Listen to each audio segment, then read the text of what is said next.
이제 이란이 지금 쓸 수 있는 것은 드론 공격하고 탄두미사일 공격입니다. 비행기를 띄울 수가 없기 때문에. 근데 이란이 탄두미사일이 상당히 잘 발전이 되어 있습니다. 그래서 오늘 여러분과 함께 탄두미사일을 첫날은 200발 정도 쐈죠. 그다음에 100발, 그다음에 30발, 12발 이렇게 이제 탄두미사일 공격량이 현저하게 줄어들고 있습니다. 이란은 6월 10일 날 개전 첫날에 200발 정도를 쏜 비공식입니다. 6월 15일 날 12개를 쏜 겁니다. 13, 14일은 제가 확인이 안 됐고 6월 16일 날 30개 탄두미사일을 발표한 겁니다. 그거는 이제 공식입니다. 그런데 확실한 것은 이란 측이 엄청난 그런 여러분들 이스라엘 공군의 타격을 받으면서도 본인들이 가장 잘 활용할 수 있는 무기인 탄두미사일을 이용해 가지고 지대지라고 하죠. surface to surface 미사일이라고 하지 않습니까? 지대지. 이스라엘 여러분들 육지에서 발표해서 육지에 떨어지는 그런 지대지 탄두미사일을 많이 안 쓰지 않습니까? 급감한 거죠. 그럼 항상 우리가 궁금함을 가져야 되는 겁니다. 왜? 과학하는 마음을 가진 사람은 왜 이스라엘에게 그렇게 많은 걸 던지게 되면은 그러면 첫째 탄두미사일의 재고량이 많이 줄어들고 있구나. 둘째 요격률이 높기 때문에 쏴봐야 소용이 없다는 거구나. 셋째 탄두미사일 발사대가 많이 파괴가 됐나. 넷째 탄두미사일 저장고가 많이 타격을 입었나. 다섯째 탄두미사일 생산 공장이 타격을 입었나. 이렇게 몇 가지 추론을 하는 겁니다. 추론을 이제 오늘 보시게 되면은 이제 이거는 공식적으로 이스라엘의 군 당국이 확인해 준 겁니다. 16일 밤 오버나잇 30발을 발사했습니다. 이스라엘이 공식적으로 확인해 준 이스라엘 군 당국이 16일 밤에 30발이 발사가 됐다. 그리고 이제 여기 보시게 되면은 그다음에 이게 이제 화요일 날에는 2발 정도 12발 정도가 발사가 된 것 같네요. 그리고 이 보시면은 이스라엘 군대는 서부 이란에서 미사일 발사대를 타격하는 일련의 공격을 감행했고 군 당국은 이란 서부에 설치된 수십 개의 지대지 미사일 발사대와 지대공 비행기 추락하기 위한 지대공 미사일 발사장 및 레이더를 타격했다고 발표했습니다. 이스라엘군은 앞서 밤사이 이란의 여러 미사일 발사대와 무기 저장시설 타격. 하마스를 때릴 때 텔아비브나 이런 데를 향해 가지고 로켓을 쏘는 장소를 거점을 여러분들 타격을 가하지 않습니다. 또 마찬가지인 것 같아요. 지리적으로 이란의 서부 지역이 가장 가깝기 때문에 서부 지역에 지대공 이런 발사대들이 많이 배치가 돼 있었어요. 지대공 그다음에 지대지 발사대를 타격하고 무기 저장고를 타격하는 겁니다. 이런 발사대는 대부분 다 이렇게 생겼습니다. 다양한 종류입니다. 적의 여러분들 요격을 피하기 위해서 대부분 이동식인 거죠. 이렇게 붙박이보다도 이런 큰 트럭대 여러분들 설치가 돼 가지고 탄두미사일을 단거리 중거리 장기거리를 발사하는 거. 이게 전부 다 이란이 소유하고 있는 탄두미사일 발사대입니다. 이걸 집중적으로 이스라엘 공군이 타격을 가하지 않습니까? 아주 다양합니다. 이거를 제거해야 이스라엘에 대한 무차별 탄두미사일 공격을 피할 수가 있으니까 이거를 이스라엘 공군들이 그래서 여러분들 이게 많이 제압이 됐기 때문에 지금 이스라엘이 제공권을 확보했다 이렇게 보는 겁니다. 몇십 발 다전 몇십 발. 자 보시기 바랍니다. 개전 이후에 날이 갈수록 이란의 탄두미사일 공격이 급속히 줄어든 이유가 밝혀졌다. 지금까지 이제 추정을 했는데 뭐 탄두미사일 재고량이 줄었다든지 여러 가지가 있었는데 여기 보시면은 지대지 미사일 발사대를 파괴를 많이 한 거 40% 정도 100개 발사대 가운데 40개 정도를 제거한 겁니다. 이란의 지대지 미사일 발사대가 많이 파괴가 된 겁니다. 이런 것을 이란의 장거리 미사일 발사대의 3분의 1이 파괴가 됐다. 어마어마하게 이런 미사일이 크기 때문에 이런 엄청나게 큰 트럭을 개조해가 사용하는 것 같아요.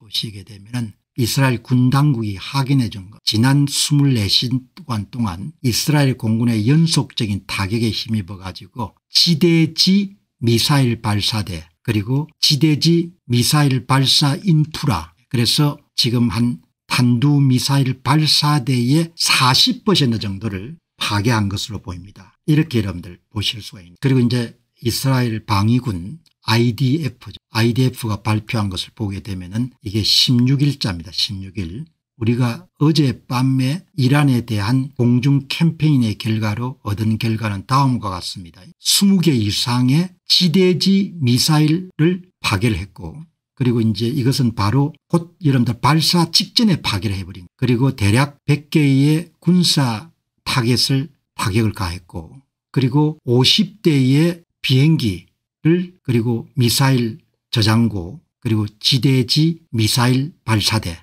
원래 이렇게 돼 있는 거예요. 그래서 지금 이란 정부의 미사일 발사대 가운데 3분의 1이 해체가 됐습니다. 그러니까 하루 전에 여러분들 발표한 것은 3분의 1이 파기됐다. 하루 뒤에 여러분 발표한 것은 그 사이에 또 여러분들 하룻밤 사이에 작전이 있어 가지고 40% 정도가 제거가 됐다. 이렇게 발표를 하는 거예요. 보시면은 바로 발사하기 직전에 여러분들 발사대의 발사 요원들이 이제 딱 준비가 여러분들 바로 발사하기 직전에 여러분들 그냥 타격을 가해 가지고 여기 이란의 지대지 발사 요원들을 제거한 겁니다. 여러분들 이란의 발사는 다양한 종류 이렇게 여러분들 탄두미사일 종류가 많습니다. 이 앞에 있는 것은 단거리 미사일, 그리고 최소한 이스라엘에 타격을 주려면 중거리 이상이 돼야 됩니다. 1500km 이상 정도가 돼야 타격을 가할 수가 있는데, 여기 이제 이렇게 여러분들 갈색이 1300km죠. 이 중거리 탄도미사일이 돼야 그래야 여러분들 효과를 거둘 수가 있는데, 제가 한번 물어보니까 이란이 보유한 탄도미사일의 종류가 참 많네요. 중거리 탄도미사일이 사정거리 1000에서 2000km 정도 돼요. 단거리는 쏠 수가 없고, 그래서 이제 이란 탄도미사일 재고가 2000개 3000개 정도가 되고, 이살에 도달 가능한 중거리 미사일 이상이 1000개 1500개 정도 돼요. 그러니까 맥시멈 잡더라도 현재 재고가 1500개 정도인데 그 사이 많이 파괴가 된 겁니다. 그리고 월 생산 영역이 300개인데 미사일 생산 기지는 대부분 다 파괴가 됐으니까 재고 소진이 이제 계속해서 이어지겠죠. 6월 10일 전쟁 발발 이후에 발사된 미사일 수가 378 정도가 됩니다. 아주 최소한으로 잡으면 전체 재고의 10에 18%가 없어진 거죠. 발사대는 40% 정도가 날아갔고, 지금 갖고 있는 탄두미사일 재고 가운데 18% 좀 적은 것 같아요. 최근 공격 빈도 감소에는 미사일 재고를 감안한 부분도 일부 기여하고 있을 것이다. 그런데 여러분들 요격하는 것이 참 어렵네요. 요격하는 것이. 요격률이 70에 90%인데 중거리 미사일이 날아오게 되면은 속도가 너무 빠르기 때문에 여기에 지금 아이언둠이나 데이비드 슬링 가지고는 못 막는 모양입니다. 엘로라는 그런 걸 써야 되는데 한 발 하는데 100만 불이래요. 중거리 미사일이 여러분들 텔아비브로 날아오면은 엘로우 3분의 1하는 그런 대공 방위망을 써야 되는데 한 발 쏘는데 여러분들 100만 불이에요. 100만 불. 여기 보시면은 이게 이제 날아가는 겁니다. 이게 에밀레트 공화국에서 찍힌 겁니다.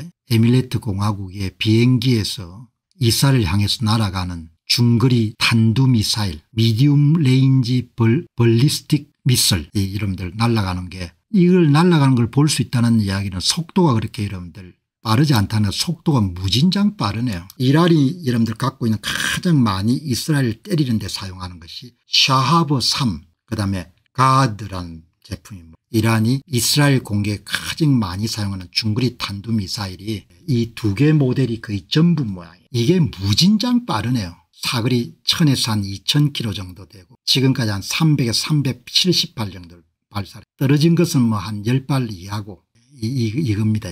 이게 샤드 1 미사일인 겁니다. 기름 팔아가 이런 전부 다 미사일 다 산 것 같아요. 샤하브 3 발사 초기 추진 단계에서 마하 7에서 10 시속 8500에서 12000km 이러니 얼마나 어렵겠으면 잡는데, 그리고 재진입 시에 대기권 마찰로 최대 마하 10에서 12 시속 12000km에서 14600km로 좀 달려가는 거 어마어마하죠.